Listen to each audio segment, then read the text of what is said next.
The biggest news of this week was John Cook retiring. Presumably she's outclassing a lot of like high-level professional players. I'm sad. I have to put Madison here too. My bias is kicking in. I'm taking Jordan Larson. Welcome back to another episode of Around the Block Volleyball. Today we're going to be power ranking the League One volleyball teams. But first, we're going to start off with some news. And obviously the biggest news of this week was John Cook retiring. Yeah, that was crazy. It really came out of left field. Yep. I feel like, I mean, you know that he's older as a coach, but you know, he's just one of those people that you're like, oh yeah, he's just gonna keep on doing it. He's just one of the best coaches. So I was kind of taken aback when he retired. Yeah, I mean, I don't really know. I think maybe I heard that he might be like around 70-ish, and he has like grandkids on the way, so that probably played a part in it. But who knows? It kind of sucks that he's retiring, and I mean, it may also have something to do with the fact that Lexi Rodriguez and that class just graduated, and obviously with a libero that good, you expect to win a championship, and you kind of didn't, and kind of on the grind, and you're like, oh shoot, like I had one of the best liberos to ever come through college volleyball, and we weren't able to win still, and I've been grinding for this long. Yeah, I mean, they were that close. I mean, it was 2 years ago when they were in the championship. You thought if they couldn't do it this year, then at least next year, you know, those freshmen that came in, like Harper Murray, like you have one extra year with them. Maybe that's the time that you can do it, and they couldn't get it done. So maybe that's just and how he felt. Yeah, it sucks, but it's how it is. The next piece of news would be that Danny Busboom Kelly is now taking over that Nebraska coaching slot. So that's going to be pretty cool. She did a really good job at Louisville, so I'm excited to see what she does. Yeah, I've been a really big fan of Louisville since probably 2022. I just been a really big fan of watching them. And I mean, she was there for 8 years. I think her and Dan Meskey, they pretty much just turned the program around. Yeah. And they were starting to pretty much dominate the ACC, which has been amazing to watch. Not that the ACC is too strong anyways, but yeah. It's not, I mean, Big Ten. Yeah, it was better this year because at least Pitt was there too, but I mean, it was a really strong group that they just had this past year. Unfortunately, they couldn't get it done either in the finals, but that's injuries. It happens. Yeah. It's interesting though that DBK came back. She came back home to the Huskers. Now she's, you know, I feel like if there was someone to follow up with John and be John Cook's like successor, yeah. Like I feel like that's a great option to have. So yeah, and it's great. I guess she already has the trust of all the players because all the current players like committed to staying on the team at least for this next upcoming year. No one entered the transfer portal, so it's pretty nice. She'll have the same, not the same roster, but she'll have a lot of key players to keep working with and run it back with. So it should be interesting. And another interesting part of that news would be that I think it was already announced prior though, was that Jordan Larson retired, or not retired. She exited the staff. So yeah, you won't see. I mean, it's interesting because they were teammates at one point. Yeah. So I guess they just won't be coaching together, which who knows how it is. Yeah, I mean, maybe she'll come back. I mean, you never know with her. I mean, she's great. She can decide whatever the heck she wants to do. So maybe she decides, hey, you know what? Now that I know that Danny's the head coach, maybe this year I'll come back. I'll do something again. I don't know. If she doesn't, that's fine too. I feel like she already had an idea, but yeah, maybe it could be interesting where she's like, maybe like, oh, like let me take a step away because there's a new head coach. Like maybe I don't want to like mess up the power dynamics or anything like that. So it's hard to tell, or maybe they don't like each other and it's beef, but I don't think so. That would be crazy. Yeah. Next, we can talk about how Dan Meskey is now the head coach of Louisville. So that's going to be super interesting. We haven't really seen him at the head coach spot, so we'll see how it works. Louisville's always going to be an interesting team, so it could be fun. Yeah, I mean, I'm a big fan of him too. I feel like he was integral in changing that program and making Louisville that competitive for that long and in such a big turn. And I mean, I follow him on Instagram too. I like his... Doesn't he post? I feel like he posts a lot. He does. He posts a lot about like even coaching stuff about, you know, drills or, you know, communication. And I feel like he's like a great, I don't know if players coach is the way to put it. But he like gets the feel like good Yeah. vibes from his players. Yeah. It seems like they're all in with him as well. So I'm looking forward to it. I think he'll probably do a great job. Maybe he won't be posting as much on Instagram, Yeah, TikTok as much. But yeah, I was expecting that, but it's okay. it happens. If he's the head coach, you know, you got a lot more stuff to do. Yep. So very interesting things to see from the coaching world. We'll see if any other big changes start happening before the start of next season. It's a long time, so anything can happen. Moving on to the next piece of news. Super interesting is that the U.S. high school governing body just decided that they're following in the NCAA women's footsteps, and there will be no doubles on second contacts that are the same side of the net. It's interesting that they're doing it for it. They specified boys, right? Or I think it's for both. Okay, well, But I think boys are more likely to enjoy it because it didn't exist, and I feel like boys is very, very lenient with doubles and like carries and everything nowadays. It is for sure. I mean, like coaching in it's very interesting to hear that that's gonna happen. I don't really know how that's gonna go. Well, it isn't affecting on the club level yet, so yeah. It's only high school, but I think it's good to get the practice in if it's not going to be called at the like collegiate level anyways. So for any athletes going to that next level, it's like good to be able to like work with that, like not like pausing the game because you think, oh, the other team doubled, like I won't play it on. But it's very interesting. Yeah, it's kind of weird. I kind of feel like I never saw double calls really in men's college anyways. Yeah. So I don't know if that really mattered for probably won't change college wise, but high school, I mean, that could be a little bit that could do something. And then for the girls too, I feel like interesting. It's good that they're still trying to keep it as continuous as possible with the rules. I really don't like the rule changes when it goes from each level when you're going high school club or it changes every single level. It doesn't make any sense. It just gets confusing that you're changing rules on everything. But this is cool. Yeah, that should be fine. And another part of that announcement was that in high school, you're not allowed to use textured balls. So the nice molten balls that are used in men's volleyball or college men's volleyball, you can use them now in high school, which is super cool. I wish I could have used it. I don't like the like smooth, like old style balls. They just don't feel as nice. So that'll be interesting. I mean, I'm curious how many of these high schools, I mean, it's probably only going to be the really serious high schools and maybe the serious states that play boys volleyball that change is really going to take effect because, you know, it really depends, right? The volleyballs are expensive too. Yeah, that's the problem is that if it's a school that does boys and girls, they're probably going to share the volleyballs. And you can't share them if you're supposed to be, I don't know if it's going to be a requirement or if you can use both still. I don't really know what's going to happen there. Yeah, it's weird. We'll see if it like gets adopted into the like college women's game also, because I don't know. I think the balls are generally nicer, and at an international level even. So post college or anything, there are like the textured, like it's not the same ball, but it's still like the ones with like the little dots on it that are still being used. So everything nowadays at like higher levels are textured, so it's good to just adopt it. Yeah, I like the tactile feel about it. It feels a little bit better. We don't use the old ball, whatever. Yeah, I mean, at least when I was playing in high school and club, it gets kind of weird when you're switching between the two. Like you'd have club practice or whatever, and then once you're in the high school season, you're using a completely different ball now. Yeah, I wouldn't say that changes a lot, but it does feel different. Obviously, you can tell the difference. So it's cool that they at least are. Hopefully, you can use those molten balls now. It'll be cool. More. Not like I watch like high school or keep up with any high school games anyways, but it's cool that they get to use it. So yeah, you see some progress for USA volleyball. Also, keeping up with the news, let's just go through the League One games that happened this past week.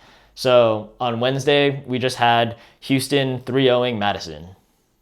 I don't want to talk about the Madison. For people out there, I am a fan of Madison. Before the games even started, I saw the roster. I was excited to see Carlini play. And I like Claire Chaussee. I guess Sarah Franklin came out later, but I do like watching Sarah Franklin too. I mean, I thought it was going to be a really good team, but it's not looking good so far. Bottom of the rankings. Yeah, it's not looking good. Yeah, to talk about it, I guess there's a lot of subbing going on for Madison. Apparently they had the flu, so it's probably weird for them. We saw a lot of players. It was almost their whole roster getting some touches, which is a little weird. I'd say I didn't. I think Sarah Franklin and Chaussee both didn't have good efficiency, so No. that's not nice to see. But if they're sick, the whole team's sick, it's kind of whatever for this week. Yeah. I won't hold them too much to it, but even before this, it's not like they were a top performer. Yeah, come on, give us a little bit of slack here because we're sick right now. We're trying to recover right now. I think an upside for them would be that Madison was playing some good defense. Annie Drew's actually playing a lot of defense, which for a right side, I'm not sure how to feel about it, where it feels like she's taking a lot more free balls even or anything like that and just trying to transition as fast as possible, which I mean, she is the senior player on the team, probably most experienced, so she's probably just taking command, but it's not exactly what you'd want to see from the highest level players or the highest level teams. So I don't know exactly how that's going to go in the future for this team. So that's just my thoughts on Madison so far. Yeah. But on Houston's side, I mean, it's kind of cool to see Jordan Thompson, Annie Drews kind of go at each other a little bit. Yeah. I mean, seeing some. I mean, Annie Drews is still kind of recovering from her injury as well, right? Yeah. She's I think she's there. In the broadcast, they said that she's at 70% only. Yeah. So she's still playing super well. Yeah, she's still been solid. But Jordan Thompson, I mean, she showed up for this game. I think she had, let's see, she had 17 kills. She was the match MVP, which I think made sense. I mean, she's pretty much I'd say their go-to hitter. Yeah, right? I'd say especially this game showcased it a lot, but yeah, they set her a lot. They are setting her the ball and giving her, she obviously has the most attempts, but when she's the best player on the team, or probably one of the best, most experienced players on the team, definitely the best hitter. You live with it. Yeah, definitely she has the best chance of putting the ball down for sure, I would say. And it takes me back to maybe 2020 Olympics, around that time for Tokyo, where Jordan Thompson was really almost thought that she would be a force on the opposite. She thought she was going to be a top 3 right side in the world. Yeah. Did not break through like that, but she's still very good. Yeah, I mean, she's still been really solid. It's like we're comparing her to the best in the world, so yeah, I'd say she's still in the conversation. I wouldn't say that she's best, but she's really good for sure. And she showed it this game for sure. Yep, definitely. I have been really impressed though with Jess Merzick. Yes, she's so good.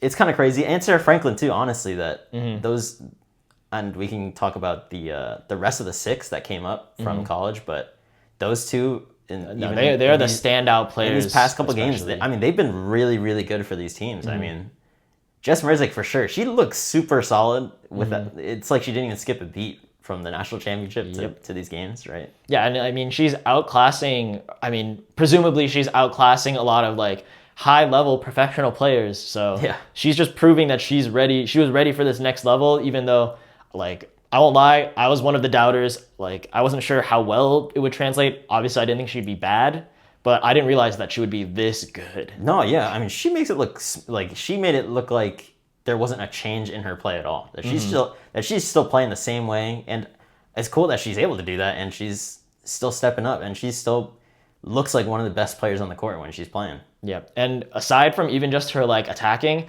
she's getting a lot of blocks. It's kind of nasty. Yeah. I was that was definitely not something I expected, because it's not like League One isn't physical. They're big players, and she is up there blocking. I mean, when you look at the the leaders in stats, she's actually up there for blocks, and the rest of everyone else is middles, and she's the one outside that's up there, nasty with blocks, and it's pretty crazy that she can be up there. But I mean, you saw in her college game that she was a good blocker, so it is surprising though that she's didn't know that it would translate this well. No. League One is still very good, and definitely the best, in my opinion, the best volleyball that you can play in staying in North America. So yeah, she's up there, and it's super cool. Yeah. All right, let's move on to the Atlanta game versus Salt Lake. Yes. I think this was the return of Haley Washington. Yeah.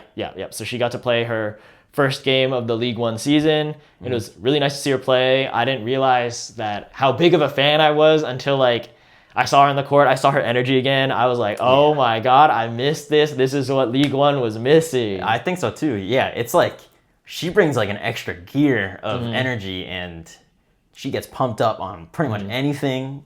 And that's the type of energy that the league probably needs, and it's a good jolt in the arm, I would say. Yeah, and I mean, back.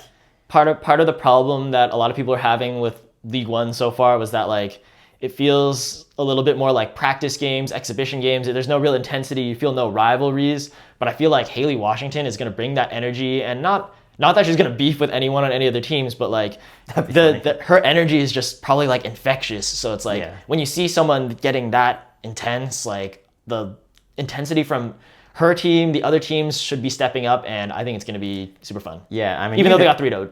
Yeah. Oops. Yeah, that she's gonna bring it, and she's gonna talk a little trash. I mean, it's friendly banter anyways. I mean, she's teammates with a bunch of these people on these teams, so I don't think she did too much in the game though, which is fine. I mean, she's coming back. I don't think she played even the full game. Yeah, so. like you wouldn't want her to come out there and try and do it all already. So yeah, but even just a little glimpse, it was super cool. Yeah. I mean, she played the next day, so we can talk more about it then. But super cool to see her.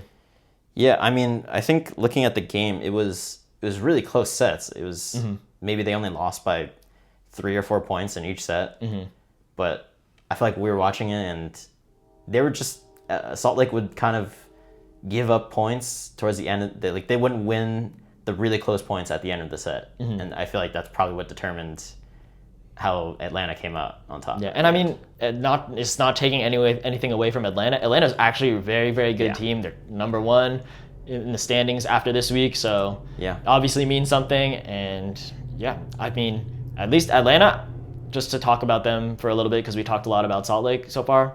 I think Pinoy, super good libero. Like, oh my God. She's fantastic. I didn't realize it, but I think she might be the best, at least up there. She's like top 2 liberos in the league right now. Performing right now, I would say she does look like the best. Yeah, she's so good. I mean, she's really good on serve receive. I feel like she's just been solid. And defense, honestly, I mean, she's been crazy. Disgusting. She's been making really great plays. Even if it's not highlights, she's always putting the ball up and giving her team a chance. Yeah, I mean, super good. And then just having Kelsey Cook also there with her, like on serve receive or defending even. Yeah. Just having that combo, it's like this defense is going to make the other team work for their points. Yeah, it's pretty crazy. I wouldn't think that I would have thought that Atlanta would have been the best defensive team. I didn't think that they'd be the best team in general, but here we yeah, are. Me neither, but we'll get to that later. Yeah. But I was surprised. I feel like right now they do look like the best defensive team. Mm-hmm. Not that they block a lot of balls, but they get good touches on the block. Yep. And they're digging pretty much everything. Yeah. And just her Pinoy's court coverage just feels like it might be like the largest of any libero because she is everywhere. Yeah, right now she's been doing nothing drop. Like sometimes people like shank a ball or something, and she's just there to like cover it. It's just the coverage is crazy. And honestly, it's so awesome to watch her. She has just such great energy.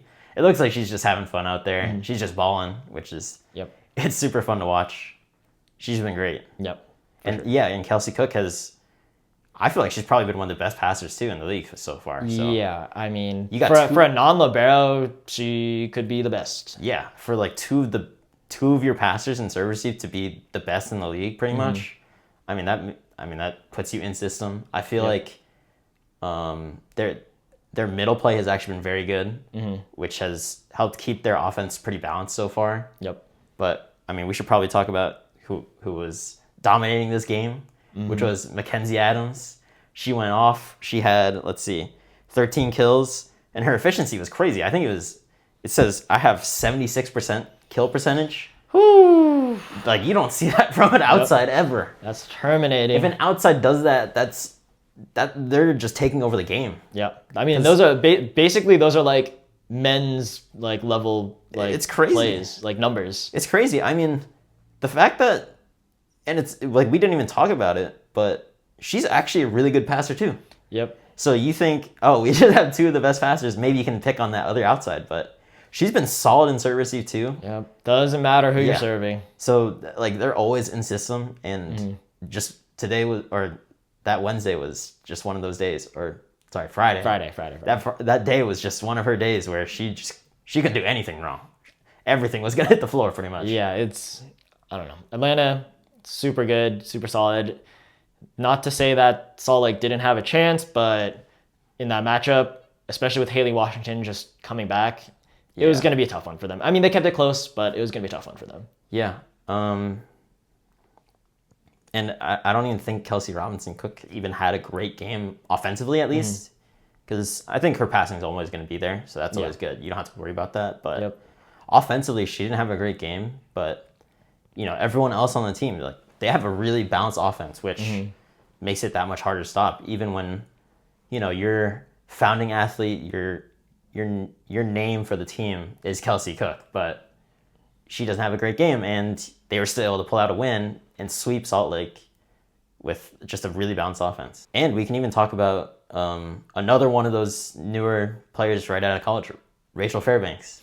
Oh, yes. Yeah. Yes. She's been really good. I feel like she actually is one of those players that also looks like she's transitioning super easily. Yes, she looks super experienced. I don't see any big flaws from her setting, so it's like surprising in that, one, she was able to win the setter spot that quickly, that easily. Yeah. But two, it's like when you compare her to other setters, and like these are the Team USA setters, like there's a lot of good talent in this league. She's up there with them, and she's not like feeling worse. She's like at the same level, and it's like, okay, like especially with Lauren Carlini stepping away from the US team, it's like, oh, Rachel Fairbanks is there. She can take that spot. She has the size too. Yep. And I feel like that maybe was something that was holding back like a Micah Hancock, where she was good in a pinch, but the upside for Jordan Poulter was her height and her blocking ability. Because Jordan Poulter for sure is just a really good blocking setter. Yep. Which is a huge bonus. And Rachel Fairbanks is no slouch on blocking either. So I feel like that's been pretty good. Yep. Super impressive. Yeah. And I feel like sometimes you watch the games, some of the sets that she has they're fast. They're fast the outside. She runs the offense super well. I mean, Pitt had a good offense during her tenure there, and now we know it's definitely because of her. She's for sure. It wasn't like a pure coaching thing. She's that good. Yeah.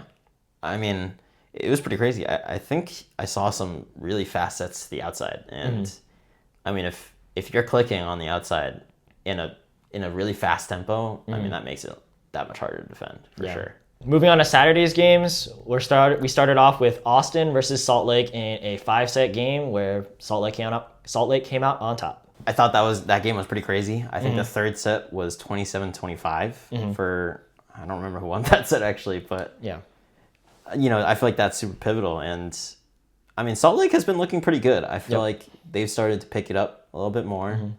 And obviously with Jordan Poulter, it helps for sure. Haley Washington came back this game. Yeah. Oh, I mean, she played a lot more of the game this game. She started on Friday, obviously, but she got to play a lot more this game, have a little bit more impact. So that's always nice to see.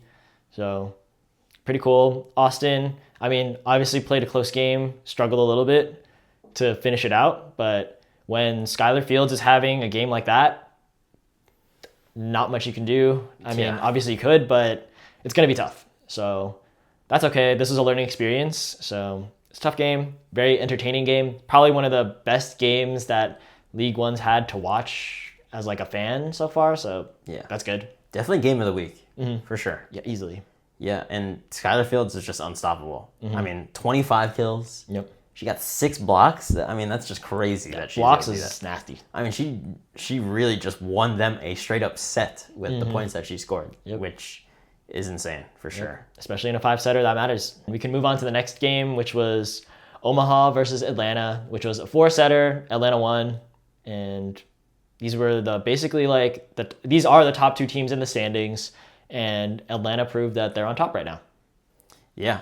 I feel like Atlanta just looked so poised. They looked super sound this whole game, and they kind of just took care of business. They took care of home court too, which I feel like that was something that was interesting to see already, that a team like that can look so together, and they look like they've been there before, and they knew what they wanted to do. They probably executed their game plan like they wanted to, and they were able to beat Omaha in 4. So Yeah, I mean, beating what was the number one team is big achievement. And shout out to Danielle Catino for being player of the match. Played super well. Yeah. I mean, defensively, Atlanta just looks amazing. Yep. With Kelsey Robinson-Cook and Mackenzie Adams and Pinoy. I feel like it's hard to get a kill, especially when they're getting a touch on the block too. Yeah. Then obviously one of those three is going to pick the ball up for sure. I mean, this was the defensive, probably in the league, this was the defensive matchup. For sure. These are the two strongest defensive teams. Yeah. And it was a battle. So, I mean, no one had that insane efficiency, and that's just because the defense being played from both teams is just such high level. It's not a knack on the offense, it's just praising the defense. Yeah. But I would say, I feel like Omaha was struggling offensively, though. I feel like, with that being said, that their offense at times can become more one-dimensional. Yeah. And that can hurt. But with Atlanta, I mean, they spread the ball, so it's going to be hard to defend. Yep. So maybe that was part of the difference this game. So. And honestly, that might be the trend for the season. So it's proving that Atlanta deserves that number one spot. Yeah. Time to move on to the main part of our episode, the power rankings. So I'll start off at number 6 is where I have Madison. So Madison, honestly, I don't really know why they're so bad, but they're kind of bad. The middle play, not really there. Defense, not really there. I think that they're probably the weakest in the league at those two aspects specifically, and it's really dragging them down. It's making it so that they can't really run their offense.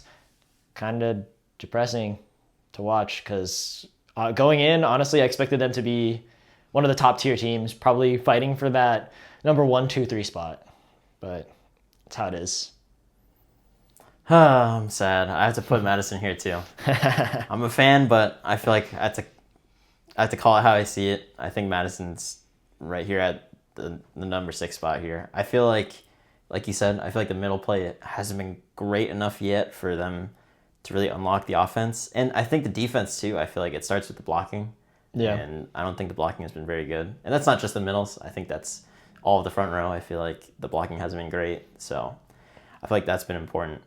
I'm just gonna say we with the sickness and the flu stuff going on, Yeah, they get an excuse this week. That has been making it a little bit harder. So yeah, I'll give them that little bit of a pass. Yeah. But I will also make sure, even though we ranked them 6th, I'll still shout out Sarah Franklin. I was not a believer at first that she was going to transition into this league at this level of play very well. I think that she played during this past tournament, especially, she was playing a little bit safe. She was kind of rolling the ball, doing a little bit of a roll, like harder roll swing, down ball type thing, versus actually swinging at the ball. But here she is swinging at the ball and she is swinging hard. It is very, very nice to see. And I'm hoping that she can keep it up and the defense will come, hopefully. Yeah. Just another thing quickly is I think it's important to say that also like Annie Schumacher has been not really in the lineup completely yet either. So 70%. Yeah, that's been a little tough. And they've been experimenting with Sarah Franklin. They've been moving her to the right side. I think it's because of the passing. Yeah, I think that's why they've been moving her around. So she's honestly not been that bad, but at this level you need to be kind of great. Yeah, I think I think there's a jump there, which is probably going to take some time to get used to. Yeah. So there's that. But we'll see what the lineups are going to look like when Annie Drew's Schumacher is back and how that's going to look with Sarah Franklin. Maybe they just keep her on the outside and see how it goes, I guess. Number 5, I have Houston here. And it's no knock on Houston. I just feel like I haven't seen games from them yet. I mean, we're only 5 games into the season, so there's not much on each team. But I feel like the wins that they've had or maybe the losses haven't looked so great for them. So I just ended up having to put Houston here at 5. But 3 through 5, I feel like was very interchangeable for me. So it's very close. It's very close. Yeah, it was. I don't know. It was a little difficult to say that Houston was here, but I feel like offensively they've had their struggles. I think without Jordan Thompson, when it's not going to the right side, then their offense is a little bit harder. I mean, that's their whole strategy right now, anyways. Just flick it up to Jordan Thompson, and she's gonna take at least like 30 swings a match. Yeah, it's a little hard to get her get anyone else going. So But I feel like it was maybe the first game that Jess Merzick had a crazy first game. She's transitioning into this league super well. Yeah, I mean, she's been really, really good. So, maybe if she finds her footing and get a little bit more consistent later into the season, then he's another chance to shoot up the rankings a little bit more. Yeah, there's definitely a chance. I mean, personally, I wouldn't say that they'd move up that much higher. I mean, Micah Hancock's also a very good serve, probably the nastiest serve in the league, but they look a little, not fully limited, but I don't see the potential fully for them to break into the top 1-2 type area. Speaking of which, I don't even have them at number 5. At number 5, I have my favorite team, Austin, which kind of sucks because they're super fun to watch to me. I think they have the strongest arms in the entire league. It's just not fully translating into wins right now. It's probably coming a little bit from passing, but it's just been a little bit tough for them. Asia O'Neal is not in the roster yet, or not playing yet, so yeah, it's tough to say how it'll be by the end. That's why I think that they personally have the potential to jump all the way up. I think they have the best middle core in the entire league, and I don't think it's close. So I'm just waiting on that. I mean, Chiaka's been, I think, still the best middle, showing that she's a top middle in the world. So just sucks that I have to put them here because the wins aren't coming, even though they're close games. They're just not closing out, and everything isn't fully clicking yet. But I think they have a lot of potential to move up. Yeah, I think they're one of the teams that it really depends on maybe time for the setters to get comfortable and the hitters to get used to the offense. Yep. And Speaking of which, just really quick, I just forgot to say that I think the setters may not be the best in the league. Yeah. In my opinion. Yeah. But I think they can at least run the offense how they want well enough where the hitters themselves can take over. Yeah. Now it's just, can the offense take that extra step where, I think I could see them being at the top. I think they definitely have they might have the high ceiling in the league for a team that, if all the right things go right and if everything is clicking, then they could definitely be at the top there. Yeah, I think they'll be the nastiest and the most fun to watch, but we're just not there yet. Yeah. So they'll stay here, at least for me, at number 5. And I'll move on to number 4, which is where I had Houston. So everything that was said pretty much makes sense. And I just think that they're playing a little bit better than Austin right now. And I think that Micah Hancock's a better setter. Jordan Thompson's probably the best hitter amongst all of the players between the two teams. So that's why I have him at number 4. And I just have it switched. I had Austin at 4. So, yeah, I mean, I think offensively, it's been looking pretty good so far. It's just, can they be consistent? I think that was always my concern with Austin now. So I'd say there's that. Maybe defensively besides the blocking, I think that's probably going to be important because if they're not getting a block, they still need to be able to defend the ball afterwards. So I think those are two things that if they can improve on those, I think, that could help them move up the rankings for sure. Yeah. I mean, this is still a very close race between all the teams. Yeah. And Houston, I mean, Jordan Thompson has been really, really good. I feel like she's been able to be the go-to hitter for Houston, even when, Jess Merzick isn't having a great offensive game. Then they still know that they can, throw a ball up to her and she's going to be able to have a chance. Yeah. So she's been really efficient too, for the most part, for most of their games. So moving on to number 3, I put Salt Lake here at number 3. I feel like with the play that they've been doing, and Jordan Poulter has been running the offense really well.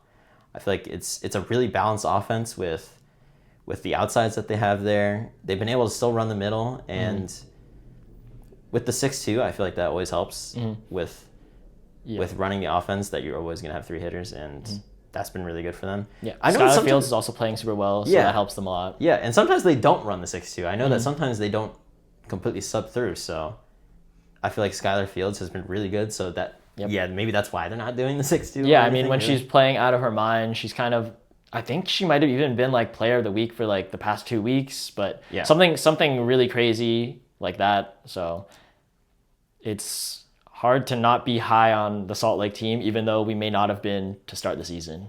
Yeah, and Kojima has been so good. I mean, she's probably had the most fun plays by any libero, I would say. So I feel like that's been really fun to watch, and I think that's probably what has helped them be a really good team without even having Haley Washington play too much yet. I mean, she's only logged 2 games so far, right? Yep. So, and it was this week. Yeah, so I feel like now that she can come in, maybe run the slide for her, and the offense can start clicking even more, and maybe even overload the right side if you have a slide to Haley Washington and you got Skylar Fields hitting a deep ball. I mean, I don't know how you're going to stop any of those. Yeah, I think it's nasty, and that's why we pushed them up, even though some people might not think that they deserve the 3 spot. They're also 3 for me as well. I'll just move on to number 2 already. Number 2 is where I had Omaha. And I mean, this kind of spoils the rest of my list, but that means Atlanta's at number 1, and we just saw that matchup. So we saw that Atlanta played better than Omaha when they had to match up against each other. I think these are the 2 best defensive teams, and I think Atlanta showed that they are stronger, and Omaha may still be lacking a little bit, especially in consistency. Yeah, I had Omaha at number 2 as well, and I think some of it is really coming down to the offense at this point, because defensively, I mean, Justine Wong-Arantes and Jordan Larson are going to lock down the back row. Now it's just who's going to be able to really score the points for them, and can they do it consistently? And I feel like they've been struggling to find that so far. They've been struggling to find a groove. I know Druvniak has been really good for them on the right side, and Lauren Sivrins. So I think, both of those right sides can definitely get the job done. It's just, can we find other ways to open up the offense, whether it's through the middles or from the outsides as well? Yeah, so it's a little interesting with them. I think they have some inconsistencies on the offense, which is probably why we ranked them a little bit lower. I mean, lower being number 2, but I think they still have the potential to be the number 1 team in the league. They should be in that. They should stay in this upper echelon for the rest of the season. So, yeah, because I mean, serve and pass wise, I mean, they're definitely one of the best passing teams, and I'd say the only better passing team is just Atlanta.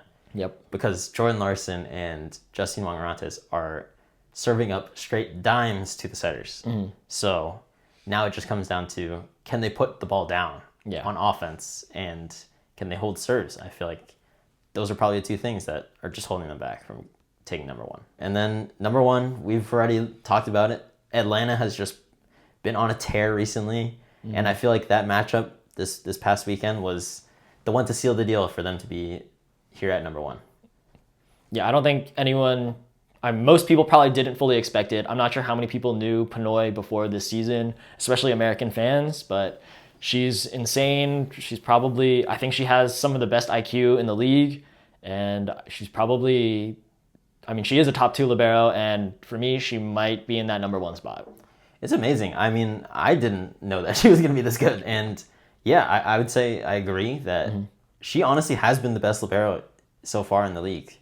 I feel like defensively, she's been amazing. She's been able to pick up pretty much every ball, it feels like. And then serve receive wise, I mean, it's difficult to know who to serve to when you have her and Kelsey Robinson Cook back there. So I feel like passing serve receive wise, they've been able to lock it down, and the offense has been good too. I mean, Mackenzie Adams and Kelsey Robinson Cook have been a really good outside core for them, and they've been able to be not a go-to, but they're always have been solid, that at least one of them is going to have a pretty good game, and I feel like that helps the offense for sure. Yeah, and I think Rachel Fairbanks is also setting at a Team USA level compared to the rest of these other setters, which are all also Team USA setters. So I don't think she's any worse than any of the best setters in the league, which is saying a lot as she's coming right out of college. So I think that's helping make sure that they can take this number 1 spot and not lack, especially in that setter position. Yeah, and they've just had a really balanced offense, and I feel like that goes both ways. It makes Rachel Fairbanks look really good, and also I think Rachel Fairbanks has made the offense look that good. Yep. Just that, they're able to spread the ball around all over the net, and I think it's just making them really hard to defend. And when you're able to put the ball down and you're not getting aced and you're passing the ball well, I mean, that's really hard to beat. So that's why we have them at number 1. Yep. And those are our power rankings. Now we're going to play a couple games and moving into our segment called the Rally Round. So to start off, let's blind rank John Cook's 5 best moments. Your first one will be the 2006 national championship that they won at home in Nebraska. Man, I mean, winning at home is crazy. I'm going to give that number 1. That's their number 1? All right. I mean, that probably means a lot to all of them, so. I don't want to play it too safe. let me just go out there and get number 1 out of the way. All right. Well, your second one will be the 88 home game consecutive win streak spanning across from 2004 to 2009. Winning for, 6 years straight, 88 games is insane. And protecting home court. So I'll play it a little safer here. I'll go 3. Okay. Sounds good. I mean, super big achievement, but also not the biggest home winning streak in all of NCAA history. So your third one will be the volleyball day in Nebraska, where they had 92K fan attendees. I got some recency bias here. I'm going 2. That was so hype. That was electric right there. Yep. I mean, record shattering. So that makes sense. And your fourth one is going to be the perfect season in 2000, the flawless season where they went 34-0 and won the national championship, and he won National Coach of the Year. Okay, I only have 4 and 5 left. I have to put it at 4 because there's no way that should be down at 4. But yeah, that's a tough look. And your fifth one, going in 5th place, is the 2017 national semifinal versus Penn State 5-setter, where they came out on top and then eventually won the national championship. I'm okay with that being at 5. I don't feel excited, but you know what? The list is not good, but I'll own up to it, you know? Yeah, it could have been better, but it was a lot of good moments. Yeah. And now for a little bonus round, you can put this anywhere in the rankings that you want. We have the moment where John Cook tries to receive Olivia Malk's serve. No, that's got to go at 6. You can't slander John Cook. That's the GOAT right there. Sounds good. He didn't get to warm up, you know? you can't be too harsh on him, you know? All right, sounds good. Now, we'll move on to our next game, which is let's draft players who played under John Cook all time. We can start off, you want to go first? You can take first pick. All right, I'll take the first pick here. Sure. Snake draft. I am going to have to take... This is so hard. My bias is kicking in. I'm taking Jordan Larson. All right. That's a solid number 1 pick. But I'm going to, for my first pick, I'm going to take Sarah Pavin, who leads them in kills all time. So had to be number 1 for me. Yeah. My second pick, I'm going to pick Michaela Fecki. So I'll also take an outside. Okay. I'm going to... With my second pick, I'm going to lock down my outsides. I'm going to take Allison Weston. Okay. So now I got both of my outsides there. All right. And then my third pick, I'm going to take her because I'm just going to get her off the board now. I'm going to take Justine Wong-Rantes. Solid. Taking the lib defense. Get strong defense from you. So for my third pick, I think I'll take Melissa Elmer in the middle. And my 5th pick, I'm going to stay in the middle and take Amber Holmquist, who's now Amber Limbo. Just got married. All right. I'm actually good with that. I'll take Stephanie Thader for the middle. Mm-hmm. And recency bias, I loved watching her. I'm going to take Nicklin Hames. All right, solid. I think what I have left is Lib and setter. And one outside. One outside. I guess we have nothing overlapping anymore, so I'll just take my outside now. I'll take Christina Huteling, who's now Christina Hudson. And then my next pick, I'll just take Lexi Rodriguez. So All right. similar defense. All right. For the right side, since you already have yours, I'll just take Nancy Metcalf. And middles, you have Melissa Elmer and Okay, Amber yeah. Holmquist. all right. She was dominant in her time. I'm gonna take Lauren Stivrins. Solid. I had her on my list as well. Solid pick. And then that just leaves me with my setter, and I'm taking Gretchen Sapiro as my final pick. All right. My team is at setter, we have Gretchen Sapiro. For our right sides, we have Sarah Pavin. Our libero is Lexi Rodriguez. Our two outsides are Michaela Fecky and Christina Hutelling. And our middles are Melissa Elmer and Amber Holmquist. All right. And for me, I have on the outside Jordan Larson and Allison Weston. My right side is going to be Nancy Metcalf. My lib will be Justine Wong-Rantes. I had my setter, I'll have Nicklin Hames. Middles will be Stephanie Thader and Lauren Stivrins. Sounds good. Who do you think will win?